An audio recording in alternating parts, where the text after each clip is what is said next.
in the meantime, when I'm doing discussion, please don't write anything. Okay? Just concentrate on listening the topic. Listening to the topic will be more fruitful than making running notes and not listening to the topic. So first topic that we are going to discuss is law of demand. So what does law of demand says? Law of demand says that as the price of commodity increases, quantity demanded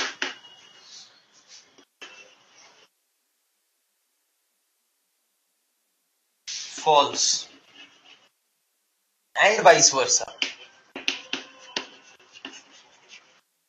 Please write it down and read it along with writing. As the price of commodity increases, quantity demand falls and vice versa. So here we are trying to get relationship between two things. First, price of commodity, and second, the quantity that people demand for that particular commodity. So quantity is a function of price. How much quantity for a particular commodity anybody will demand depends upon its price. So quantity is a function of price. How much quantity of a particular product you will demand will depend upon the price. There are other factors also, but law of demand is only trying to give relationship between quantity and price. There can be other demand like other factors like addiction to the commodity, preference, taste, etc. Okay, we are not taking that right now. What we are focused is, we are only focused on this particular factor in the law of demand, price and quantity. So quantity demanded is a function of price. Now what kind of relationship do they share with each other? How quantity demanded will affect, or how quantity demand will change with respect to price. So as the price increases, quantity demand falls. It means there is inverse relationship. If one thing is increasing, other thing will fall. So if price will increase, quantity demand will fall. So it shows there is inverse relationship. Okay, 1 by P, inverse relationship. So if price of a commodity will increase, quantity demand will fall. If price will fall, quantity demand will increase. Is this part clear to you? Is this relationship clear to you? I will give you example, but is the statement and the relationship clear to you?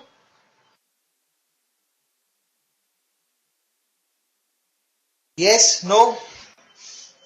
See, let's take example of this coaching class only, okay?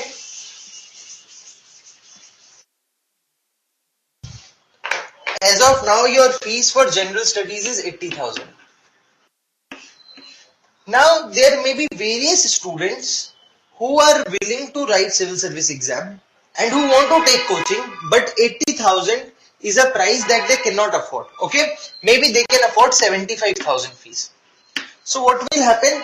At 80,000 price, they will not join coaching. Why? Because this is 5,000 more than their capacity to pay. They are willing to pay 75,000, but price of coaching service or price of coaching for civil service exam is 80,000. So because there is a gap of 5,000, they are not able to join. So what if price tomorrow falls by 5,000 and the new price is 75,000? What will happen? More people will be willing to join. So as the price will fall, more people will like to buy that commodity, and as the price will increase, so tomorrow suppose it becomes 1 lakh rupees. So as the price will increase, less people or the quantity for that commodity will fall. Okay? Is this part clear to you? Is the example clear to you? Currently price is 80,000. If the price falls, then more people will be willing to join for civil service coaching. If the price increases, less people will be willing to join. So whenever price of a commodity will increase, demand will fall or quantity demand will fall, and whenever price will fall, quantity demand will increase. Is this part clear to all of you? Okay, I hope it is clear to you. In case you have any doubt, please let me know via chat box. So now there are two components. Okay, what are those two components here? First, you should be willing to buy. plus you have capacity to buy.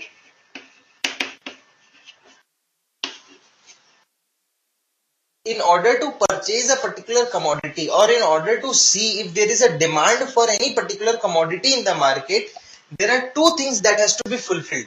First, a person should be willing to buy that commodity. You are willing to take coaching for civil service exam. Second thing is you should have the capacity to buy. So you also have the capacity to pay 80,000 rupees. So if you have to see that whether there is a demand for any particular commodity or not, you will check two things. First, are people willing to buy that commodity? Second, you will say, are they capable, or do they have the capacity to pay?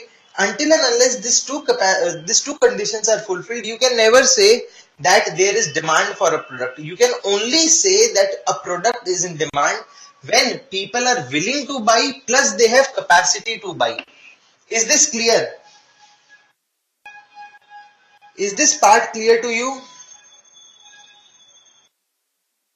Okay. Now why I am telling you this thing is, another term related to this concept is market failure. First let me write it down.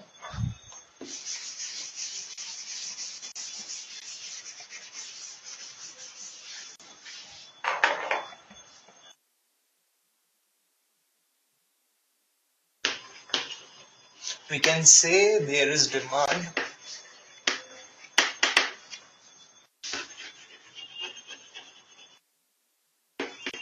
for a particular product,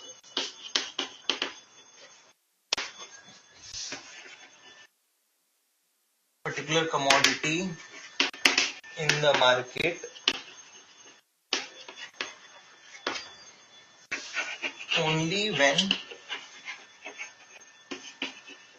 following two conditions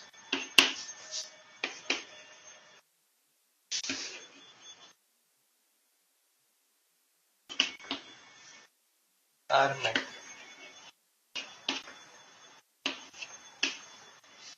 First, willing to buy. Second, capacity to buy. Plus means you have to fulfill both the conditions. It is and, okay? Not either or. You should have the willingness to buy plus you should have the capacity to buy.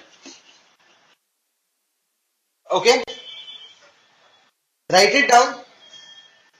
Let me know once you have written.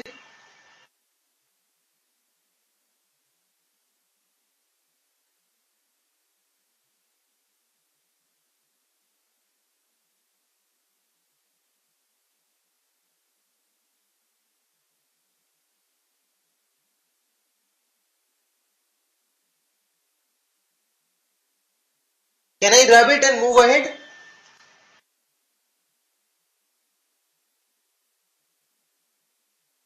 Can I rub it and move ahead if you have written it? Okay. I am rubbing it. Is there anyone who is still writing?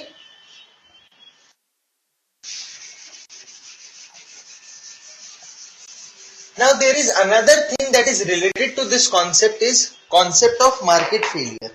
Okay. So what is market failure?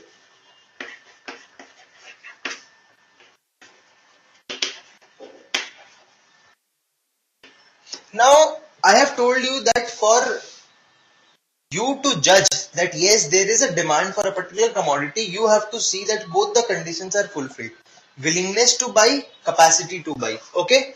Willingness plus capacity. But what if I say that people are willing to buy, but they do not have capacity to buy? They are willing to buy, but they do not have capacity to buy. You are willing to buy Audi car, but you do not have capacity to pay for the car. Okay?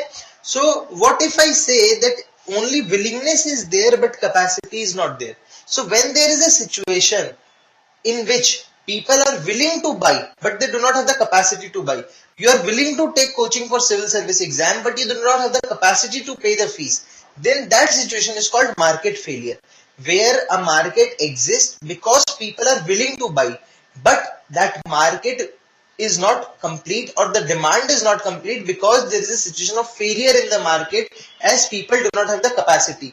Willingness to buy creates the market. But that will be successful only when demand is there, and demand will come only when people have capacity to buy. So market is there, but it will result in market failure because people do not have capacity to buy. So because you do not have the capacity to buy, it will result in the failure. So market failure is a situation where people are willing to buy a particular commodity, but they do not have capacity to buy.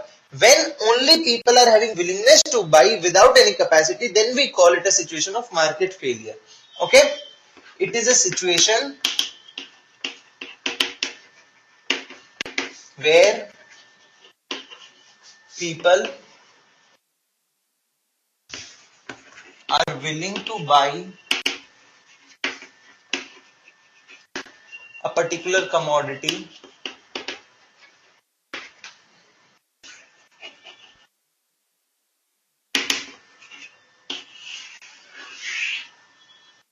but they do not have capacity to pay for it.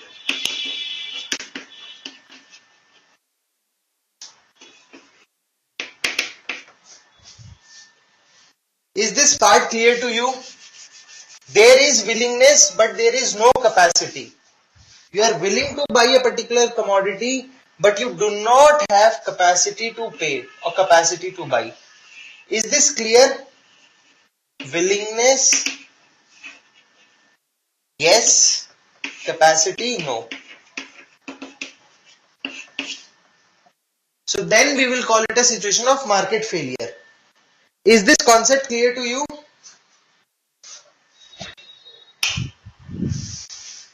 Yes, no? Please use the chat box to reply, because until and unless you guys will reply, I will not be able to understand whether you are getting the concept, you are not getting the concept, or is it clear to you?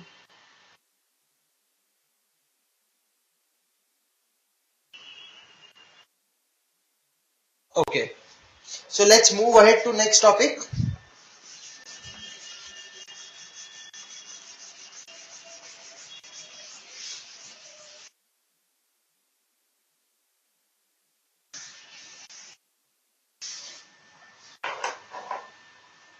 Okay. So our next topic is law of supply. So law of demand was from the consumer point of view. Law of supply is from the point of view of producer. There is also graph. I will draw the graph also. First let me tell you the theory, then I will draw the graph. Okay. So law of supply. So what does law of supply states? As the price of a commodity increases,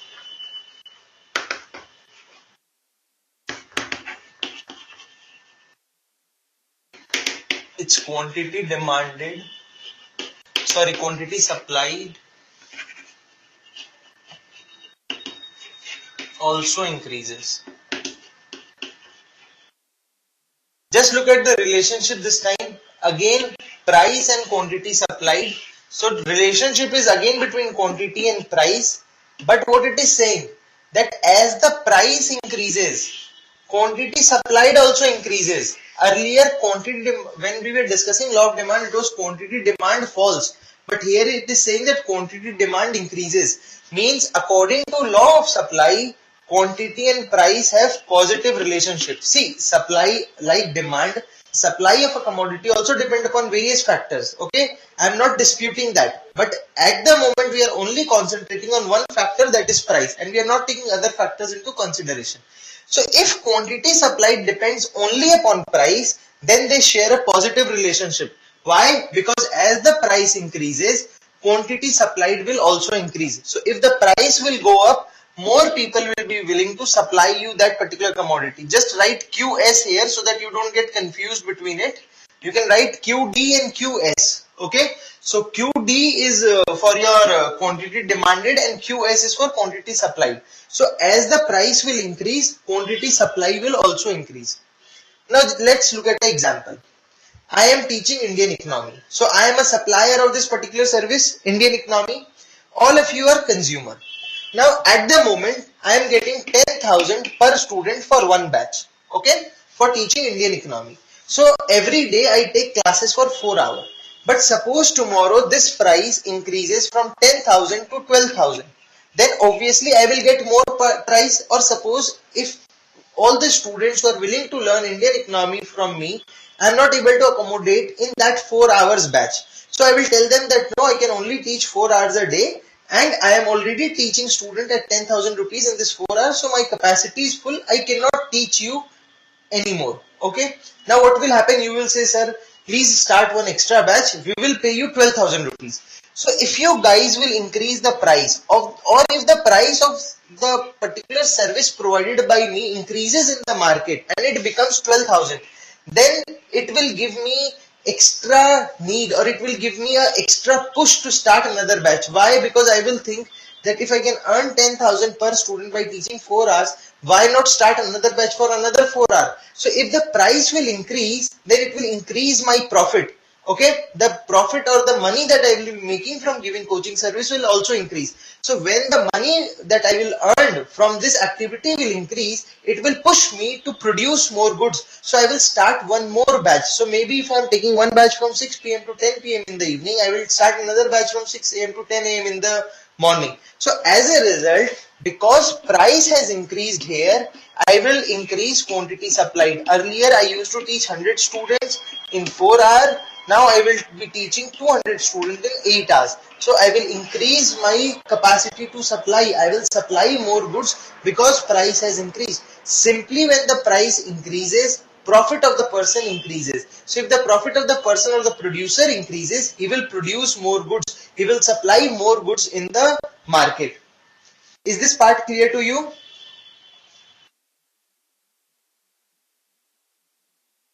Is this part clear to you? Is law of supply crystal clear to you? Okay, let's move ahead. Let's draw the graph and understand the concept via graph also.